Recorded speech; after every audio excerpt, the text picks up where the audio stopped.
మనం ఏడుగుల దేవుని దర్శించిన తర్వాతే ఏడుగుల పోతాల భద్రత మనం కళ్ళ గొప్ప కోల పట్టుకుని ఏడుగుల దేవుని దర్శించింది ఏడుగుల పోతాలకు కూడా అడగలేదండి అలా మనమిచ్చి ఈ మాయిస్తున్నాం అది కాయదే రాతాలో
అక్కడ వరదలు ఉగ్మాలు ఏమంటుంది బాబు ఈ ఊరేమిటో పేరేమిటో తల్లి కావ్య కావ్య ఏమిటి కొడుక ఈ మాది నన్నెత్తగా ఎదిగి అలా ఉడికి మాట్లాడుతున్నారు అమ్మా నాకు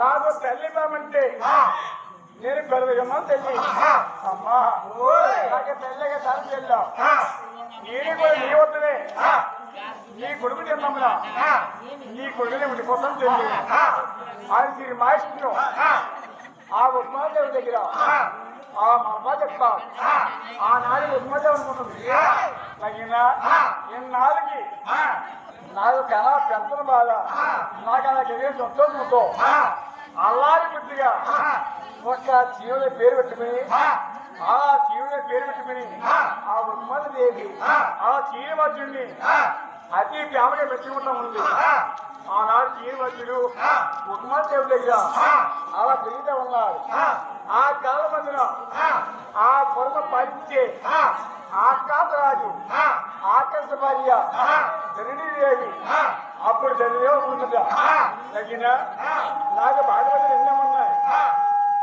నాకు సిద్ధం ఎన్నేమున్నాయి, నాకు డబ్బు జమ మిత్రుల దేవత కలిగి ఉన్నాయి, నాకు ఎంత ఉండినా, నాకు ఎన్ని ఉన్నా, నాకు సంతరం లేదే, నాకు సంతరం లేని నా జన్మ కదని ఆ తల్లిదేవ బాధపడుతుంటే ఆ రాజేశ్వరం పోయిన భూమికి వెళ్ళు అదిగా పుత్రయాగం చేశారమ్మా.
ఒక పుత్రజాగం చేసి చాలా పనులు జరుగుతా దున్నేది నాగలికి ఒక పెట్టి నిండుట ఆ పెట్టి లాగే సభలో ఎక్కి ఆ పెట్టి తప్పులిస్తారు ఒక పద్య వాళ్ళ కొడుకు మెరుగుదన్నా ఎప్పుడే కనిపించిందో అక్కడ కూతురు భూమతి వెళ్ళు ఏడు గెలిచే మాటలు అయిపోయాట 6 మాటలు తెలుసుకుని ఆ పద్యవాళ్ళు తీసుకొచ్చి ఆకాశ అడ్డలేటట్టున్నారు ఎలాగనే అదిగో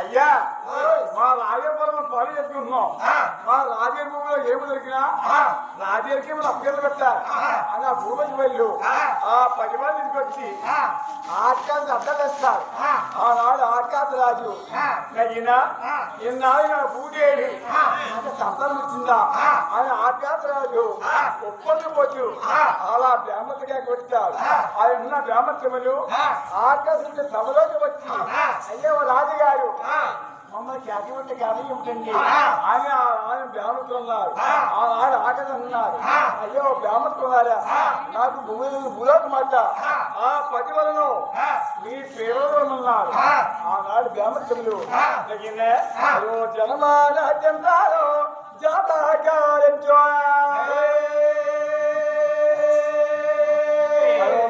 రాజ్యం పడి గట్టో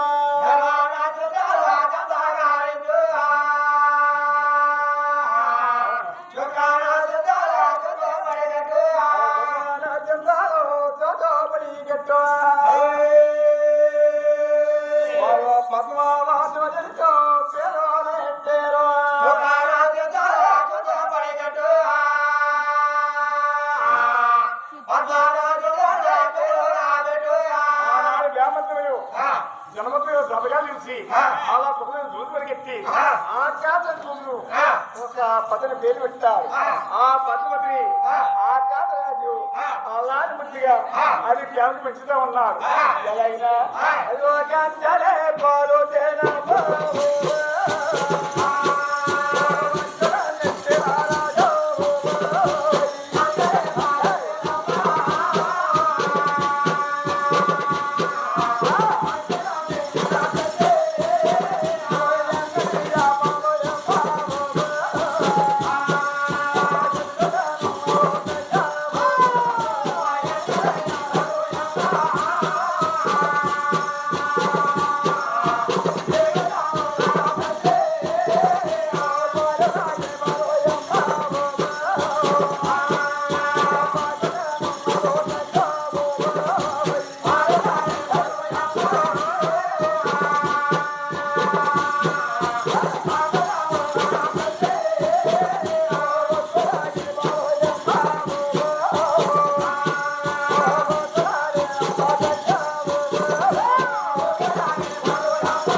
పద్మతికి 1200 సాయం వచ్చిందట.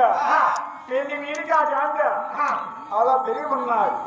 ఆనాడు పద్మతి తన చెలికెంతో అలా ఉద్యోగ కథ ఉంది. ఆనాడు పద్మతి ఉద్యోగంలో మాట్లాడుకుంటా ఉండగా ఇక్కడ బొమ్మల దగ్గర పెరుగు శ్రీనిభద్రుడు ఒక వెళ్ళ గుణాన్ని పెట్టుకుని ఏడబడుతున్నారు. ఒక వీటిని మాయ వెళ్ళా ఒక వేరే కనిపించి ఆ వేరే ఉద్యోగంలో మాయమై పొందిందా. ఆనాడు శ్రీనివాసుడు అక్కడ ఆ పద్ధతి చూసి ఆ పద్ధతి ఇక్కడ శ్రీనివాసుని చూసి ఒకరి పని ఒక మంది ఇస్తున్నారుగా. తగినా నేను ఇన్నే పెళ్లి ఉంటాను, నువ్వు ఉండే పెళ్లి ఎత్తుకోవాలి అది చేతిలో చెయ్యొచ్చుకుని ఆయన పాపం చేసుకుంటామన్నారు. ఆనాడు పట్టణం చిరికెత్తున్నారు. అక్క వీడియోలో నవ్వారు చాలా తెల్లేరే ఓ చాలా తెల్లేరా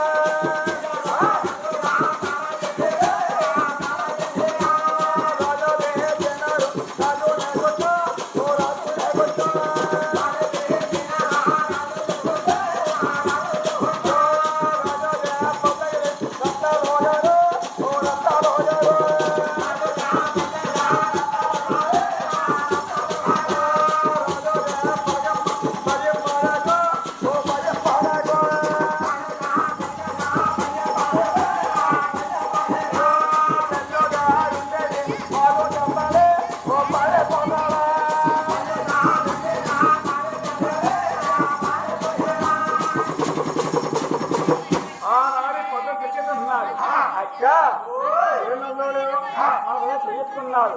ఆ రాళ్ళకి ఆనాడు శ్రీమతి కొట్టుంటే ఆ శ్రీమతి రాళ్ళు దెబ్బలు రక్తాలు కాలిపట్ట ఉన్నాయి. ఆ ఉప్మల దేవుడు మొదలుకెళ్తున్నారు. ఆనాడు ఉప్మల దేవి వచ్చే శ్రీమతి చూసి తగిన తన కట్టు కన్నా ప్రేమ కన్నా పెంచి ప్రేమ ఎక్కువ కనుక ఆ శ్రీమతి పట్టుకుని ఆనాడు ఉప్మల ఏముంటుంది కొడుకో ఎవరేమన్నారా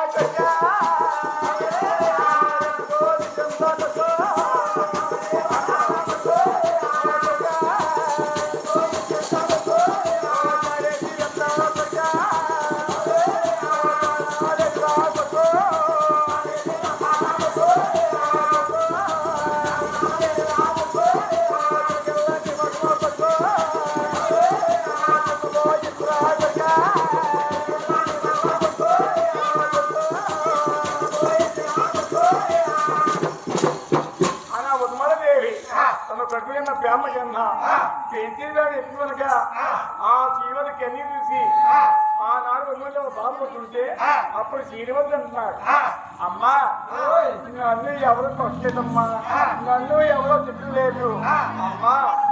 అదిగా పురమ పాలించే ఆకాశ రాజు ఆకాశ భార్య గరుడీదేవి గరుడిలో సంతాలకు బాధపడుతుంటే భూలోక మాత ఆ పట్టుబలను పద్దున పేరు పెట్టారు.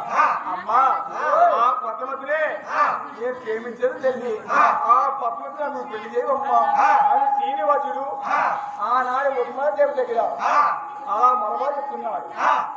ఆనాడు ఉమ్మడి ఏమంటుంది, బాబు శ్రీనివాసుడా ఏమిటి ఆ పొరవ పంచే ఆకలి పద్మతిని నేను నీకు పెళ్లి చేయాలా?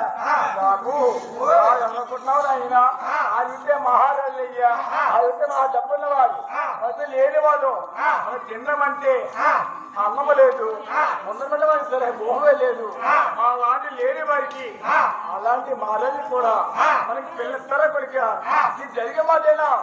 అలా ఉమ్మడి దేవి అలా శ్రీమతి వచ్చుకుని అలా బాధపడతా ఉందట. అప్పుడు శ్రీమతి వస్తున్నాడు, అమ్మా ఏమిటి ఆయనకు డబ్బులంత మాత్రం మహారాజు అంటున్నావు, ఆరు డబ్బులంత మాత్రం మహారాజు అంటున్నావు. మన దగ్గర డబ్బు లేకపోయినా మన తినడానికి అన్నం లేకపోయినా మన కులానికి కూడా అతను నిత్యమ్మ తల్లి. అమ్మా ఆయన రాజులెత్తే మరి ఎవరు తెలుసా తల్లి? అమ్మా అందులో నేను రేపేది వల్ల గోపాలకి ఇచ్చా నే దేవదేవి గర్భాన్ని పెట్టి ఆనాడు వేస్తానుగా నీకు తప్పకొచ్చా. అమ్మా నీ వద్ద పెరిగి పెద్దవాళ్ళు అయ్యి నా పెళ్లి కాల మందిన నన్ను కన్నా తల్లి ఆ త్యాగిని వెళ్ళిపోయి 10 గోపిని పెళ్లి చేసుకుని నేను తోపలు అందరూ వెళ్ళిపోతుంటే ఆనాడు వేస్తానుగా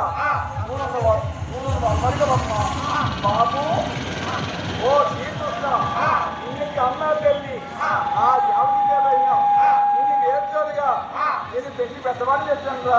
ఓ కళ్యాణం చూసుకోలేకి నేను నోచుకోలేదు నాయన. నా లాంటి పాపిడి రాదు, నా లాంటి పొట్టి రాదు, నీ పెళ్లి నుంచే మాకు నాకు లేదని నాయన అని ఆనాడు పాతమద్దమ్మ ఆనాడు మరిచాను.